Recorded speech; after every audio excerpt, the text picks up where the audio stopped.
இந்த கண்மாயெல்லாம் தூர்வாரப்பட்டது. குடிமராமத்து திட்டத்துல தூர்வாரணும்.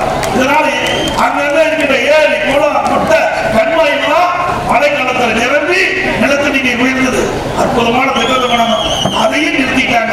நாளைக்கு தங்கம் அதையும் நிறுத்திட்டாங்க. நீங்க பவுன் என்ன 75,000 ஏழை குடும்பத்தில் இருந்த பெண் உரிய நேரத்தில் திருமணம் நடக்க வேண்டும் என்பதற்காக அம்மா சிந்தனையில ஒதுக்கப்பட்ட அற்புதமான திட்டம் நாளைக்கு தங்க திட்டம். திரும்ப உரிய திட்டம் 20,000 50,000 அதையும் நிறுத்திட்டாங்க.